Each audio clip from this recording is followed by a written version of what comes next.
sebuah gelar dengan 2 jejak sejarah. Jangan lupa di-subscribe dulu agar selalu menyimak sejarah Nusantara berikutnya. Terima kasih.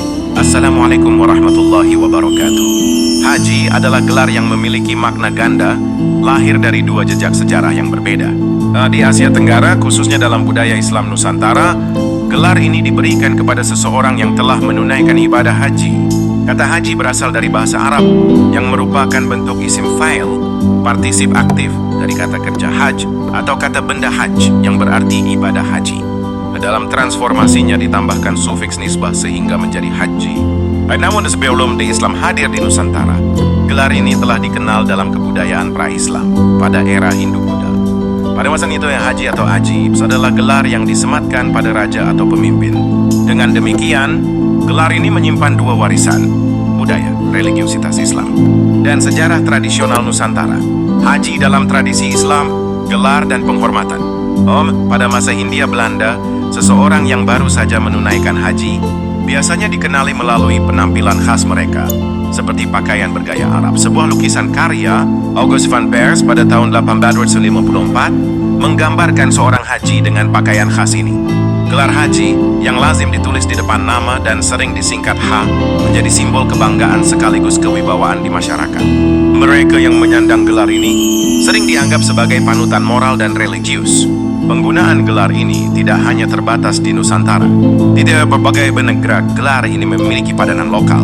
Haji dalam bahasa Turki, Haji di Serbia dan Bosnia, Haksi di Albania, hingga Heci dalam bahasa Kurdi. Bahkan di beberapa kawasan, gelar ini diwariskan turun-temurun menjadi bagian dari nama keluarga, seperti Haji Osmanovic, keturunan Haji Usman. Konteks historis di Hindia Belanda. Di Hindia Belanda, gelar haji sempat menjadi alat identifikasi oleh pemerintah kolonial. Mereka mencatat nama dan asal wilayah jamaah yang telah berhaji untuk memantau aktivitas mereka.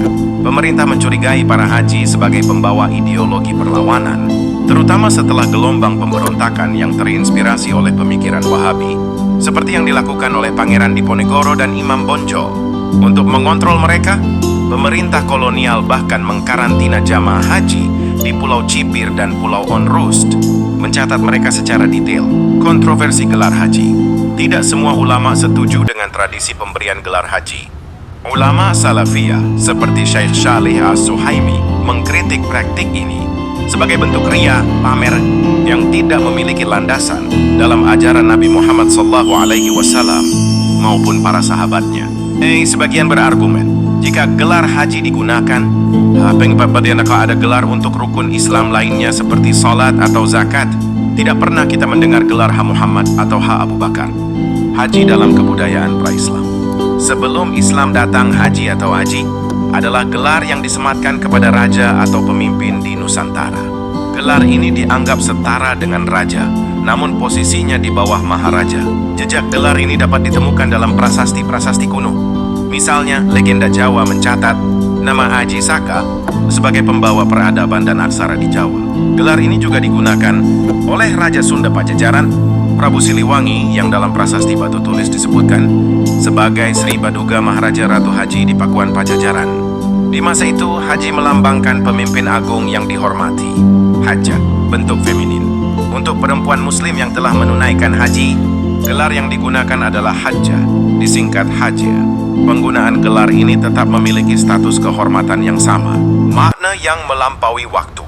Gelar haji, baik dalam tradisi Islam maupun budaya Nusantara kuno, memuat makna yang melampaui sekadar simbol. Ia mencerminkan perjalanan spiritual, status sosial, hingga jejak sejarah panjang yang membentuk identitas masyarakat di Asia Tenggara. Namun seperti segala tradisi, praktik ini tidak lepas dari kritik dan dinamika zaman. Demikianlah sejarah Nusantara kali ini, dan nantikan sejarah berikutnya. Terima kasih. Wassalamualaikum warahmatullahi wabarakatuh.